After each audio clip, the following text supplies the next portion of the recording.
pick your brain and dive deeper into your story. Life was beautiful, butterflies. Where is it going to run? It's going to manifest somewhere in your body, right? Just to feel rested, just to be at peace. This is all the chase about. Anything that happens, I'm going to fix this. How would you describe your life now in 3 words? R.I.P. Yes. Welcome to my podcast, Mindset to Milestones. I'm your host, Nia, and I'm so thrilled to have you join us. This podcast is all about sharing real, powerful stories of incredible individuals who have transformed their pain to power. So the goal of this podcast is to inspire, educate, and encourage each and every one of you to take action in your life by just listening to these stories. So grab a cup of coffee and get comfortable, and let's dive into these amazing stories. The whole point is to grow and conquer our milestones one step at a time.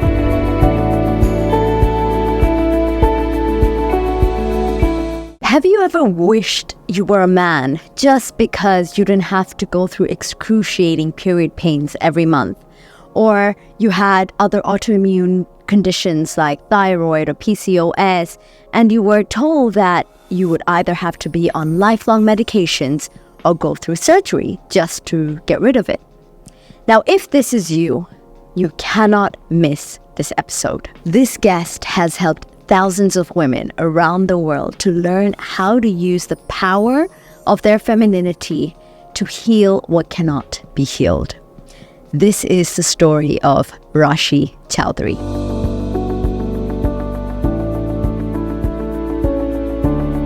Welcome to Mindset to Milestones, Rashi. It's such a pleasure to have you here, and I can't wait to pick your brain and dive deeper into your story. Thank you. Thank you for having me, Nia. Thanks so much. So, Rashi, you've had quite a journey with your health and your different phases in your life, and this is why you do what you do right now, which is help a lot of women and men as well with their autoimmune disorders, their gut health, and you've created an empire for yourself.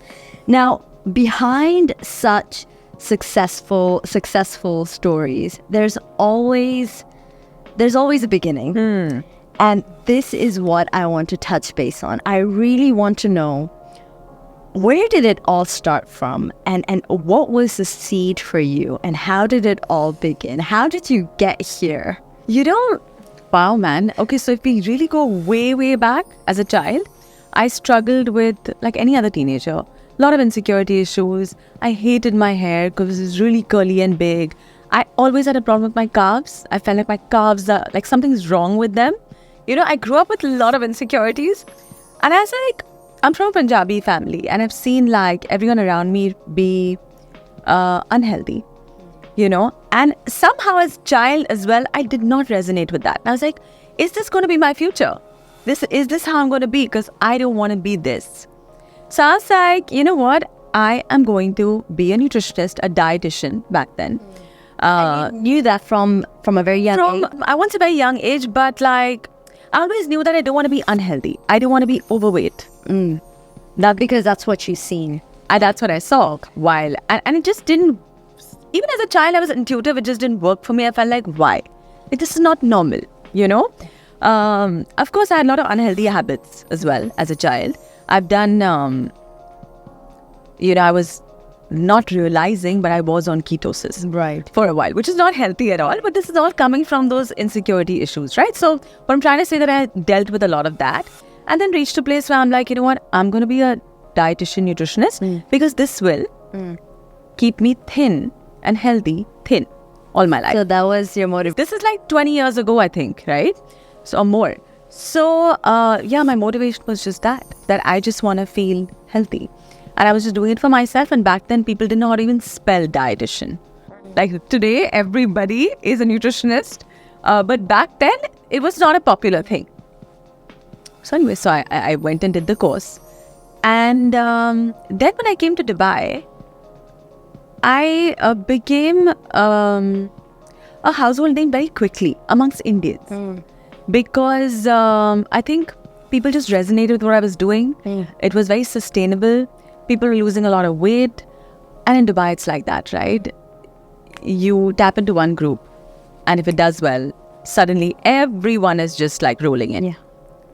But then I landed up with endometriosis, and I kept quiet about it for a long time. So what exactly is that, and what does it do to your health? Yeah, so endometriosis, 1 out of 8 women in India have endometriosis. Wow. It takes 8 years to diagnose. It's a very difficult condition to diagnose. If you don't diagnose it correctly and on time, you can actually get cancer, cervical cancer with it. It is debilitating, the disease. And, I read this once in another book when someone else was talking about her experience, and I was like, oh my God, this is it. She said it. Like, this is it. She was talking about her pain that she used to get every time she got a period. And she said, it's like someone reached out into my insides, strangled my uterus and everything around it, twisted everything and left it there to burn. And I was like, oh my God, this is exactly how the pain used to be. And this was every time I got my period. Wow. I have stitches right here because I used to fall. I had no everything around in my life had to change based on when I'm going to get my period. Thankfully, it used to be on time. It was always on time. So I didn't have a problem. I knew those were the dates. School used to not happen. Exams used to be missed. And this is not just my story. This is a very common story now. I know this because I have so many women who come to me because they've struggled with endo. Endometriosis is a recurring condition, most often. So even after you get the surgery, it's going to keep coming back. When I finished my first surgery, I was like, okay, fine, it's done, whatever. The turning point for me was, I went into the doctor's clinic after my surgery was done, and I see this mother and daughter sitting, and both of them are crying. And I'm like, oh my God, what happened? She's like, and somehow we started to talk, and she's like, you know what? This is your first surgery. Wait till you come back for your third one. Because I'm on my third one in the last 3 years. It's and when I heard that, I was like, oh my God, is this how it's going to be? I was married then as well. I was like, no, I got to figure this out. How can somebody like me, who's a nutritionist, why did I get this issue? Because everything that I was doing or taught by university was exactly the opposite of what I should have been doing. And that's when my trust, faith in conventional nutrition and medicine was just lost. And what do you mean by that? When you say it was the exact opposite, what do you mean? Gluten is not, chapati is not a good idea. I don't care what anybody says, but it's not a good idea for women who are struggling with hormonal problems. Today's wheat, if I put it under a microscope, it looks very different from what it used to be 30 years ago. It's a shorter grain, it has 30% more gluten. It's one of the most inflammatory things for our gut. Wow. But I had to learn this, and I had to learn also other things like dairy is not good for me. Dairy is not going to give me calcium. Whole grains are not the best idea. I had to go completely grain. These are what you're saying right now. It's like, yeah, I know. It's going to raise a lot of eyebrows. A lot of people are going to disagree with this. So I've gone through that phase already, right? I've been talking about let's go gluten free, let's go dairy free since the past 8 years after and when I launched Protein Bake Shop and stuff, right? So people used to be like, you're such a horrible nutritionist, you don't understand, how can you say no for whole grains? And I'm like, I don't care, because this is my experience. Because I was able to... So they say conception is the only cure. Wow. I didn't have a baby, nor did I go on OCPs, nor did I ever shove an IUD up my vagina. And I never had a relapse because you know what? I changed everything. From the way I ate, to my thoughts, beliefs, feelings, all of those things had to also be addressed. And that's when we started talking about this, I'm like, you know what? It's not just food. Exactly. It's a lot of stuff. So can you walk us through that? So like you said, if 1 in 8 women can get this, right? And you're saying, yes, food is a key ingredient for sure. Yeah. Can you talk a little bit more in terms of emotion, like as a collective emotion for women, what do they go through collectively? Yeah. That 1 in 8 women go through this, and what could be a root cause or a core emotion that we all feel that could be contributing to this particular ailment? So you know what? And I think you and me have spoken about this long back. So a lot of women who struggle with childhood trauma, and this could be a sexual abuse most often. And sexual abuse does not mean you need to be raped. It does not mean that, right? Like women are, and I love that you said that. Yeah, because women 100%. Because I struggle with like making them understand, if someone braced against your boobs while you were a child, that itself is someone invading your privacy. And what do? We don't talk about it because we don't know how to. It's not like we don't want to. There are some women there's some children or girls who do, but some just don't. Yeah. We suppress it.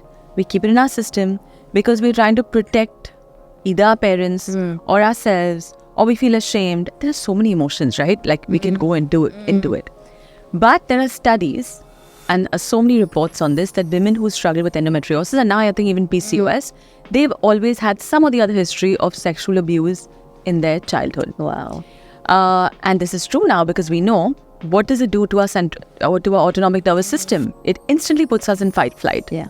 What are emotions? They're energy in motion, right? You can't suppress stuff and just let it be. You got to start addressing these things. Of course, as children, sometimes it's not possible to. But when you grow up, you have to have the brains to address it. Because guess what? Food is not the only thing. Exercise is not the only thing. We know this, right? I know some people.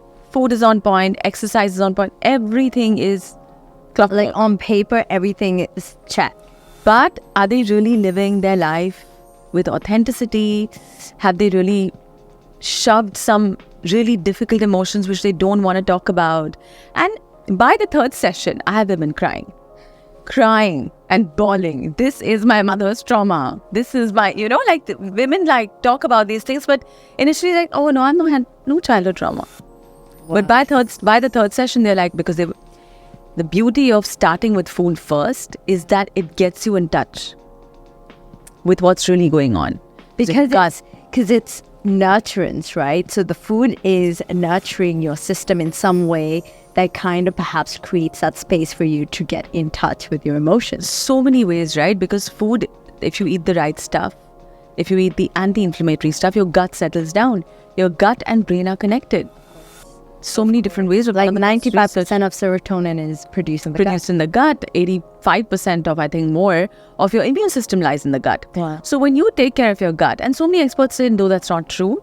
But I genuinely believe this to be true because we have over 7,000 people in the last 2.5 years who we've helped with this gut cleanse program that I have. And so many of them stop taking Nexium, they stop taking antidepressants. So anyway, I was talking about how you start to feel more within yourself and more grounded when your gut is okay. So what were your self-realizations or analysis? Yeah. Why you had this in the first place? Yeah, so like how did I get to this point? I think the first was food. Definitely, because I was eating absolutely the wrong things. I used to wake up in the morning and eat koki and golden grams. I don't know if you know all of this. Like, it's all wheat. Because I was like, oh, whole wheat is good for me. I'm supposed to eat it, all of that stuff, right? So I just gave up all those things very quickly. Because I was like, I don't want to be that girl sitting with her mom crying on her third surgery. Because she felt helpless, powerless. She was like putting me down. Yeah. Oh, you'll come back, you know? Yeah. I was like, I don't want to be that. And I hid it for a long time and I didn't talk about this for a long time because I was ashamed that, how did this happen to me? But then once I started to change my food, I started to feel so much better. I started to make my clients do it. I started seeing they were feeling much better. And then I didn't have too many clients for endometriosis. It wasn't such a popular disease, you know. But now, of course, it is. But back then I used it for, a lot of my clients were struggling with PCOS, weight loss. I became so into the whole nutrition, into the whole emotional thing. I got so into therapy and stuff that I started to realize that the whole childhood trauma piece I needed to solve. I was also not in a good marriage. And I realized that me not getting out was causing a lot of guilt. Because I wasn't being honest, right? Where do we hold our guilt and shame? Right here. Wow. I think that's such a strong point that you just mentioned. Yeah. Because if you look at the chakra system or your endocrine glands, right? Yeah. The ovaries or that part of your body for women, that's where the sacral chakra is. Correct. And the emotion that specifically blocks the sacral chakra is guilt. Is guilt. And how many women are guilty? Whether you're a mom, whether you're a teenager, whether there's constant guilt, right? And so for me, I was like, okay, this is it. I'm in this marriage. This is not the right thing for me, but I'm not able to walk out. Yeah. And I was just guilty because of all the things that I was doing, because I was not so invested in the marriage, Right. I would run away to work, constantly working, overworking. There was a lot of guilt there. So I feel this was one of the ways that it manifests. My body just shut down. Just so much pain. There was no option but to rush for surgery because I was diagnosed when it was stage 4. So, but again, endometriosis changed my life for the better. I have to say this, which is one of your questions, what were the tragic moments? Yeah. And I'm it's funny because how we only learn from our tragic moments. Yeah. And at that time, it sucks. But only after a couple of years, I can sit here and be I've helped so many other women. I launched a whole new business. Wow. I feel so differently about myself. I realized so many of my childhood traumas, which I dealt with head on. It just made me who I am today. Because you're forced to. You have no other way but to directly look at it. Yeah, and this is what life does, where it nudges you and then you don't listen. And it keeps nudging you and you don't listen. And it's very forgiving. And then it's good. You're going to fall flat. Because it's wake up, Life always, I think, does that. So in retrospect, like you said, it's, you've helped so many women and you're so glad that this happened to you. But surely when you're in the moment while you're going through it, I'm sure you probably felt super helpless and uncomfortable.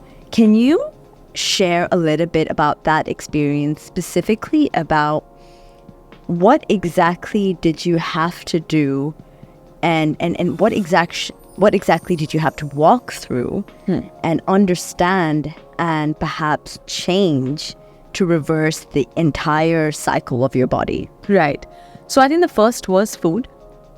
Like I said, the whole conventional nutrition, medicine, I had to just get out of it, because the only option that doctors gave me was conceive, because you're married, have a baby. And I'm what if, did you consider that maybe I'm not in the right place? And oh my God, I was just 24, 25, why would I have a baby then? It just doesn't make sense now. But anyway, so the conception was the only cure, and I had to go on OCPs. They were this is a lifelong thing. Wow. So I was no, I got to do it differently. So it was I had to internally challenge conventional nutrition and medicine and be no, I won't do this. That was the first thing.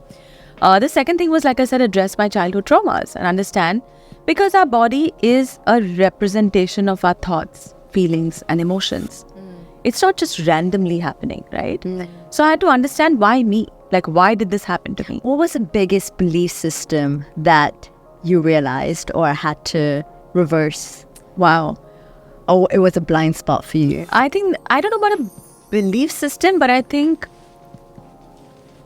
I wasn't honest with myself, I just was not able, there's a whale. Once it lifts, you're oh, this is what it was. But I felt I was constantly living this lie, because I had from everybody else's eye, it felt like the perfect life. But only I knew that, no, this is not the best relationship for me. But how do you address that when you're so young? I mean, nowadays 24-year-olds are very different, but I was not a very switched on 24-year-old, So I just didn't know how to get out of, I don't know if I've answered your question, but what I meant is I don't know about the belief system that was playing up that time. But the main thing was that I just didn't know that honesty is a core value for me. And I was completely being dishonest, right? With myself, with everyone else around me and all of that. So even realizing that, it's not such an easy thing to do, because it's one thing to understand that, but it's a completely different thing to act on it, right? When you know for you that, okay, I haven't been honest. Okay, I'm not living, as my true self. But now you need to do something about it. But that's completely unknown to you. How did you go about that? Because I had no choice, Niya. I wanted the divorce. And then finally the divorce happened. And then I realized, oh my God, I have a very big fear of living alone, which is what maybe that was a belief system that I can't, I'm not independent and I can't live alone. Like I'll die if I live alone. That was probably the belief. But once you're divorced, and I didn't want to go back to India, I was very happy with what Dubai gives us. I love our lifestyles here, And I'm like, I had no choice. Because once you're divorced, like for me, it was a very, very tough, and this is one of the other tragic moments, where I conquered that feeling of like, okay, the feeling of loneliness. Yeah. Because a lot of us compromise with friends, family, partners, work, because we don't want to be lonely. So how do you overcome that? What did you have to do to build that relationship with yourself so that you don't feel lonely? Because it's completely different. One thing is to be alone. The other thing is to feel lonely, right? And two separate things. Yeah, you're absolutely right. I mean, it's been a journey. Niya, I was very uncomfortable. Like for me, being alone. And the worst thing was, during my divorce, I lost all my childhood friends. Wow. Yeah. So it's not like I had somebody to talk to. I used to sit in my car because I I rented a house back then. It was my first time renting a house, being alone, all of that. It was too much. So I used to be sitting in the car till 10:30, just watching. I used to watch TED Talks on marathon of TED Talks. For 2.5 hours. Because I'm like, if I go up, I'll suddenly feel alone. I don't know if you get this, but like people who live alone and have this fear will understand what I'm saying. We spend hours outside the house because the minute you're inside the house, you're like, okay, I'm with myself. Like, how does this work? I'm not used to it, Till, of course, you reach a place where you're like, I want my space. I want to be on my own. And this is me. And, yeah. Isn't that crazy? Like the two extremes. Yeah. I mean, this is where you are now. You love your space, but looking at the fact that you couldn't go back to your house because you don't want to be alone. I just did not want to. Like, it was very sad. It was really depressing. I think I was depressed. I just didn't know about it. This what is that term called? High functioning. I don't know, I keep seeing it. Where you're functioning and you're okay, you look fine, but actually there's a lot going on. There's a turmoil inside of you, Right. So I think I was going through that. But I had to take a lot of solo trips. Lot of trips where I don't know the other people, but like go as a group. I went on this fitness retreat and, I was miserable. My first solo trip was like, I was miserable. The first couple of them were really bad. Right. Till they started becoming really nice. And, I would watch the sunset and sunrise by myself and feel like, oh my God, this is so great. Wow. But to reach there is just, you have to suck it up. You have to go through it. But I tell a lot of my clients, because I know a lot of women come to me when they're in this phase, They're going through a divorce, they're going through a breakup, and they're just like, I don't know what to do because I'm getting it out on food. Where do we remove these emotions? On food, right? And that comes back to it, because it's that one thing that you have control over, and that kind of in some way nurtures you, and that becomes like a feel-good thing that you do when you're not feeling good, right? Absolutely. And you know what? Sometimes it's your coping mechanism. So use it. I'm like, it's fine. Eat the burger. Take it easy. Just, you'll need to, because you can either start smoking and drinking or pick up food, right? I'm not saying one is better than the other, but like food can be less addictive because I'm just going by whatever my experience is with like so many people. It's hard to get them off the alcohol and the cigarette problem. It's easier to get them off food. Right. Food is also addictive, but when you do it gradually, it's a lot better. So I'm like, listen, it's your crutch. Do it right now. Let's make a healthier cookie or a healthier brownie. Let's do that rather than you ordering like, make it yourself. It's also a great mindfulness practice to like make it from scratch at home. It'll keep you entertained and busy, and then enjoy the cake after you eat it, after you baked it. And a lot of women tend to like, they resonate with this stuff because at least I'm not like, okay, just don't eat the sugar at all. So you mentioned that you helped about 7,000 people so far, right? That was for the gut cleanse. Yeah. So it's, or like, let's say one-on-one, how many people would you say you've Oh, Probably. wow. I don't even know. Sometimes I want to sit and calculate this, Nia. I really want to because I can. It's a fair amount, I imagine. So, have you seen any patterns of? So you mentioned there's so many women with endometriosis, Yeah. PCOS, whatever it is. But what patterns have you observed in the past, let's say, couple of years? I think the first thing is women do not. So if I ask you this question, what are your core values? I guess somebody like you will have an idea of what that means. And a lot of women that I work with, a lot of women are very switched on, don't get me wrong. But a lot of them, from what I've experienced, what does that mean? And I'm like, this is where the problem is. You know, I think motivation is a myth. Like, motivation is against something. It's again, like there's resistance, right? How long will you keep doing that? Because there will be some nights where you just want to sleep in, drink alcohol, be with your friends, whatever, if that's your lifestyle. And then you have to really motivate yourself to get up in the morning. But if you understand what your core value is, like for me, it's honesty, growth, health. These are my core values. Now, if I'm acting according to these three things, I'm happy. The minute I'm not aligned with my core values, I don't feel good. Because I know this to be true for me, I'm very selective with who I'm hanging. I genuinely finish dinner by 6 p.m. Like, that's just my lifestyle. I sleep by 9:30. I'm up at 4:35. Like, because this makes me feel good. Wow. And I need to do this because I know because growth is important to me. If I don't do this, I don't have this base level of self-care, I cannot perform the way I want to perform at work. Wow. If I perform a certain way at work, I'm going to grow. Do you see how everything is aligned?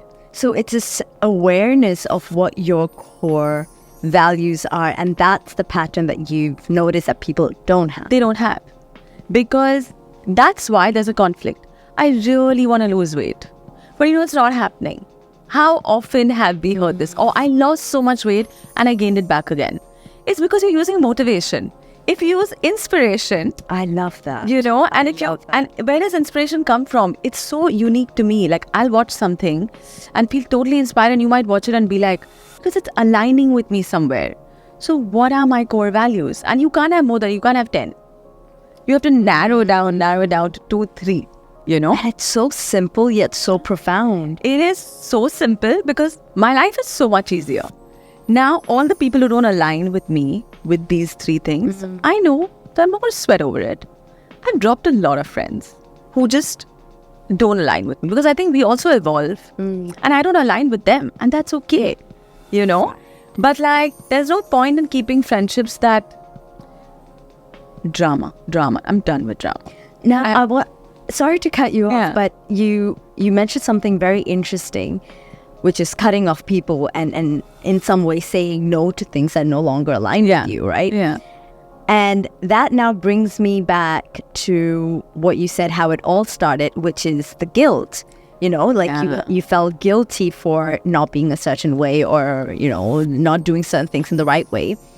Now, tell me exactly how did you learn to set those boundaries, learn to say no without feeling guilty? Because I'm sure that is exactly what a lot of people feel the minute they have to cut off people, say no to things that don't align. Yeah. First thing that you feel like, shit, I feel bad for it. Yeah, I'll tell you, very easy, right? Because I realize I'm not serving this other person either, or those other friends either. I am not being honest. Again, my core value is honesty. If I can't honestly tell you that, listen, this is the 50th time you're talking about the same boy or the same type of boy, and it's not serving you, and I can't say it because I'm already feeling guilty of being a bad friend, So I'm like, what is the point?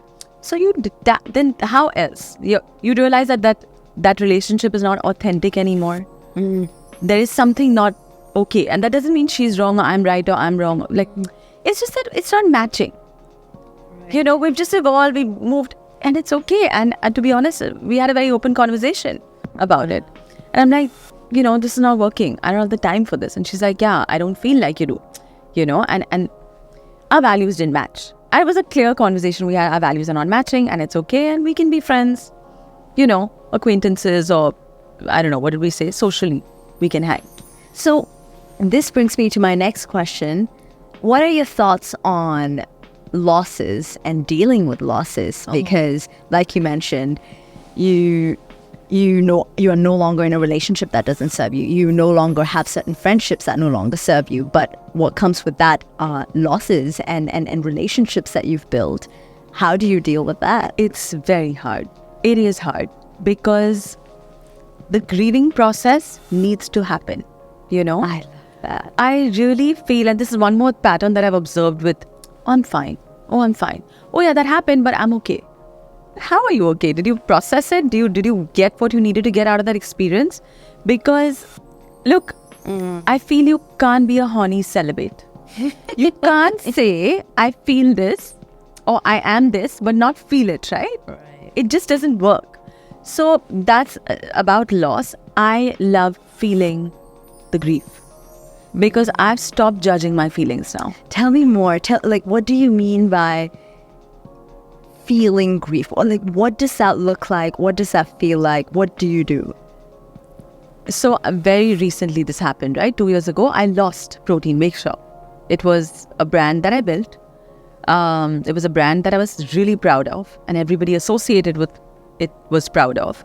I was really sad what happened to the brand. And while it crumbled, I kind of didn't give myself a choice and I just built the next thing while it was crumbling, literally. While talking to lawyers about, no, this is mine, and the other person fighting for it and saying, this is mine, I'm still building something else, which I'm so glad I did, but it took a big toll on me. But what I realized is that I hadn't grieved the loss of it. Protein Bake Shop was everywhere. It was it became a brand that people loved.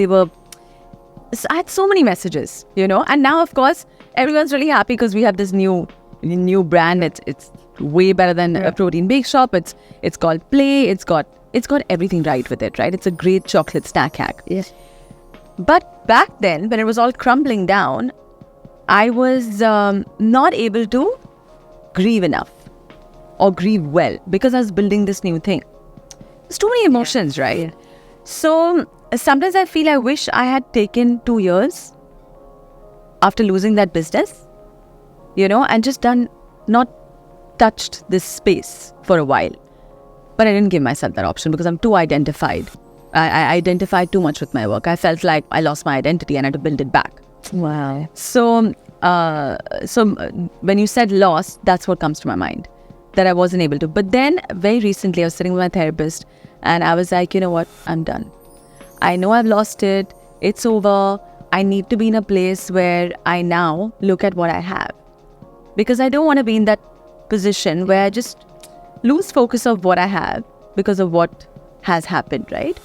But I'm so glad that I've taken time to feel whatever I feel. Because feelings are literally they're like passing clouds.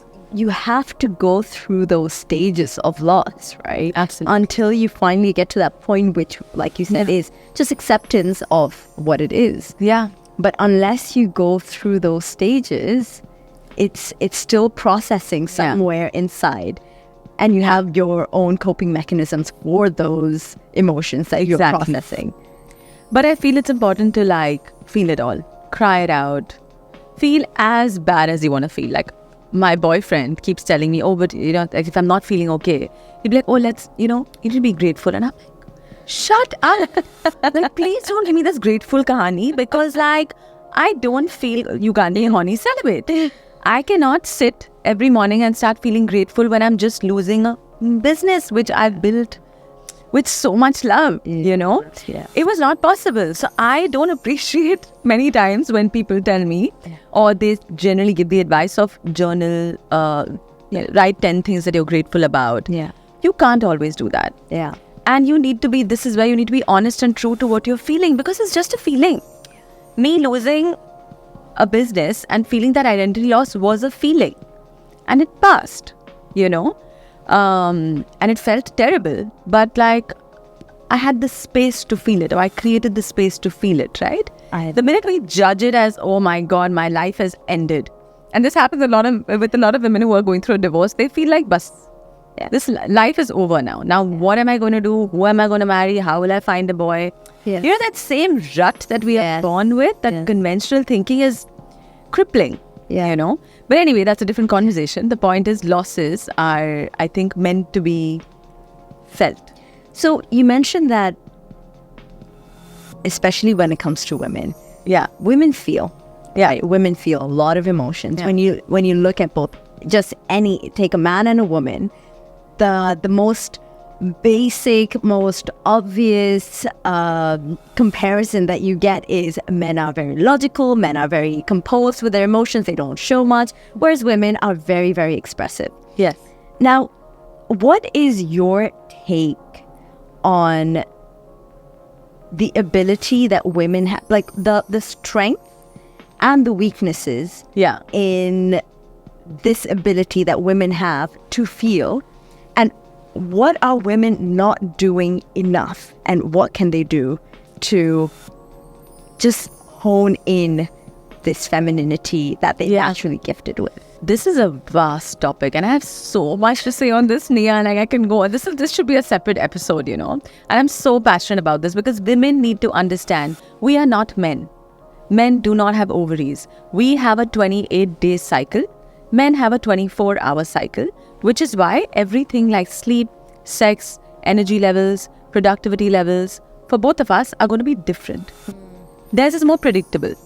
Great. Very linear almost. Yeah, it's very different. Yeah. And I've dealt with some men, even when it comes to weight loss, very easy clients. Unless they have massive gut issues, it's hard. Very easy clients. Tell them what to do, they will do it. With the women, it's different, but it's so beautiful. And if we lean into cycle syncing, we will understand this. Look, we have 4 phases in our menstrual cycle. In these 4 phases, one hormone, there are 4 hormones as well that decide a lot of things in our body. I mean, 4, I would say, like your sex hormones, right? These hormones fluctuate throughout, and that's when we get that period. They have to dance with each other. In every phase, one hormone is dominant. And in every phase, certain brain waves are dominant. So if you understand this, and that's why I said you need an entire episode for this, if you understand these 2 things, which hormone is dominant and which brain waves are more dominant around that phase, you can genuinely change your life, change your body, change your hormonal habit that you're going through, and change your relationship with your husband, boyfriend, partner, whatever. So I have an app, it's called Flow.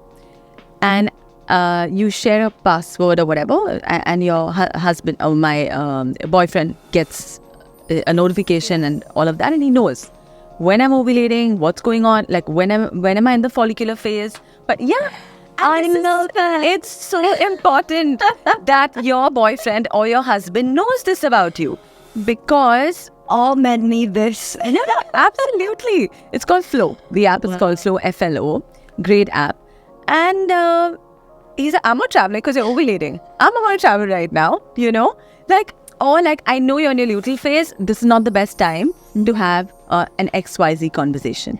I find this so funny because if you look at social media, women are made fun of because of this temperamental issue that they have, because they're moody or it's unpredictable. But in fact, there's a whole message behind it. There's a whole message, and that is our power. Understanding that your period is your power is genuinely genuinely understanding it. So there's so much. And the worst part is how women make fun of it. You know, there are women like stand-up comedians who just make fun of this. And of course, it's supposed to be funny, and I get that. But it's like we've normalized it. Yeah. That, women are crazy. Exactly. We're not crazy. We are everything. When you understand what's happening with cycle syncing and what's going on with your hormones, you realize. So I started this workshop called Body Literacy, where I talk about these things in details, and I gave names to each of these hormones, you know. One is a miracle worker, one is a mother, one is queen bee. And like, I have these fun names, and I'm like, wow, we can be all of these things. We are all of these things, right? But we just need to know which phase we are in, right? To really manage it better. Yeah. And really squeeze the juice out of what we actually are. But women who are on OCPs cannot benefit from this, because you don't have the rise and fall of estrogen, progesterone, LH, FSH. You don't have that rise and fall, you know. So women with OCPs can't. So I love that you shared this, because it is literally debunking this misconception that a lot of people have, that both men and women need to work, act, live, and be a certain way. Yeah. And all these diets and lifestyles that are marketed out there, Yeah.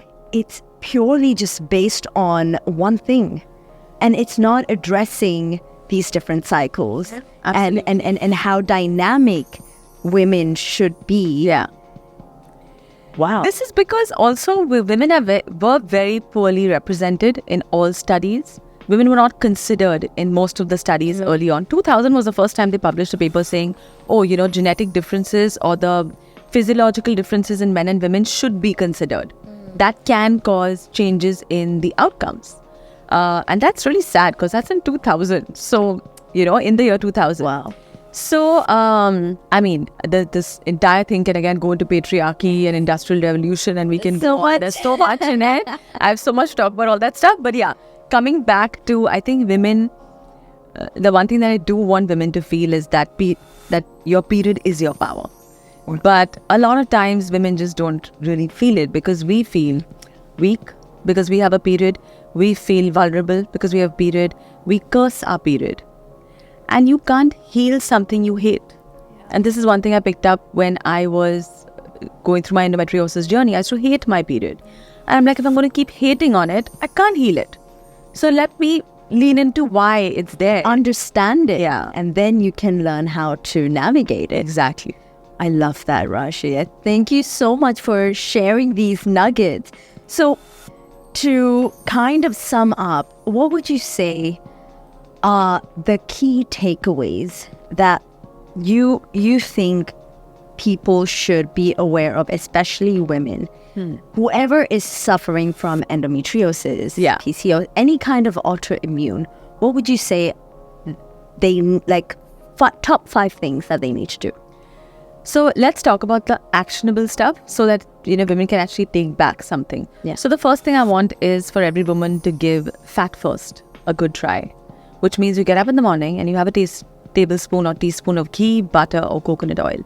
If you feel like you're going to gag with all of these things, some people are just repulsed by fat, pick up nuts, but pick up the highest fat nuts. So pick up hazelnuts, pick up pecans, pick up walnuts, things like that. Because what you want is stable blood sugar levels. Look, without stable blood sugar levels, you cannot fix your hormones. If your blood sugar is up and down, estrogen, progesterone, LH, FSH will be off, because cortisol and insulin will be off, So the first step is balance your blood sugars out. Second thing is, for breakfast, what do Indians generally eat for breakfast? Dosas and idlis and Sohan, idli, paratha, upma. These are great, guys. Like, it's great if you are somebody who is living a very happy, great life and you're amazing. But if you're someone who's conflicted and you're like, why is my body behaving like this? Then please consider that for breakfast, you have a more protein and fat-rich breakfast. Not saying give up the carbs, and if you can, great, but minimize them. So instead of bread, you're going to have lesser sourdough bread, or you're going to have lesser poha, but you're going to have the eggs on the side, or you're going to have a chila, besan chila, green moong dal chila, things like that. Do you have Indians mostly, or you have... Okay, fine, yeah. So that would be the second thing, right? Like protein and fat for breakfast. One thing I love saying, and I always get backlash for this, is let's start having dinners early. This sets the circadian rhythm for most people. Yeah. Everyone can't be put in this box, but you got to try. And I've seen with most women, once they make this change, they thank me for this. Wow. Because they're like, listen, everything in my life has changed since I started having early dinners. My sleep is better because melatonin gets time to get secreted. Your insulin is not going up. Yeah. So melatonin is like being able to get secreted and you feel sleepy on time. Right. And then when you're sleepy on time, you wake up on time and you've got those REM cycles in. Your growth hormones have been secreted at night when you sleep. Your LH, FSH balances out. So women who have PCOS really need to do this thing. So many good things happen when you sleep on time. I love saying this as well, so there was this study, right, which observed brain scans of people who were sleep deprived and then the ones who were well, who slept well. And they realized that people who slept well showed up as better human beings in the world. Because when you sleep well, your prefrontal cortex is switched on. So you can think critically, you can make better decisions. Reason out, you're more compassionate. Yeah. You have that understanding. But when you're sleep deprived, your lizard brain, amygdala, is lit up in those brain scans, which meant very instinctive. Me, survival mode. You can't help it. You're anxious, you know. You don't show up as your best self. So sleeping well is just one of the best things you can do. And I think it starts with having an earlier dinner. Wow. Because if you don't do that, then. So this would be the third. So fat first. High protein, high fat breakfast. Early dinners. Early dinners so you sleep better. I think the fourth thing would be stop suppressing your emotions. There's no bravery in saying I'm strong, but feeling like... So feeling the spectrum of emotional chaos that you're going through, pretty much. Absolutely. Feeling it all, understanding that no feeling is final, And then I think lastly it would be like start to believe that your period is your power. Because really a lot changes with that. Just the way you feel about yourself will change. Because you become more compassionate with yourself. You don't go on these crazy diets. Yeah. You're not going to go, let's do intermittent fasting and keto together. And let's go on 1200 calories. Or I don't know. I mean, there's so much out there, right? Because I can imagine if when you have endometriosis or you hate that you have your period, you are essentially saying no to yourself, right? On a monthly basis. It's so regular. This again. Oh, I wish I wasn't a woman. Oh, why did I have to, So you can imagine what that does internally. And it just made me realize autoimmune is your own white blood cells fighting itself. Correct.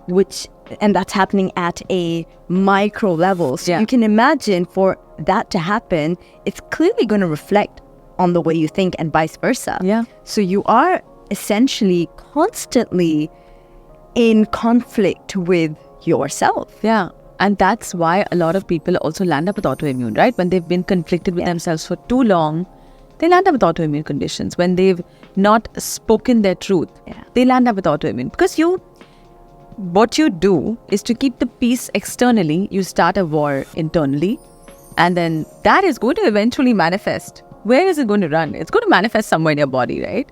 But I loved what you shared in terms of your journey, how it's such a beautiful picture because you were put in a position where you had no other choice but to look at it. And you are now living proof like, hey, you walk this path and this is what you're going to get out of it.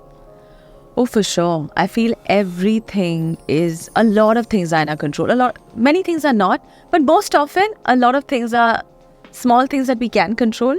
And the more we are able to do our best at those things, I feel eventually you see the goodness in your life.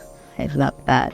Thank you so much, Rashi, for joining me today, sharing all these amazing nuggets and so much information. It's been super, super insightful, and I can't wait to have you on again. Yes, perhaps a different topic along this theme. Yeah. There's so much we can discuss, and thank you so much again. Honestly. Thank you again for having me. I've had so much fun.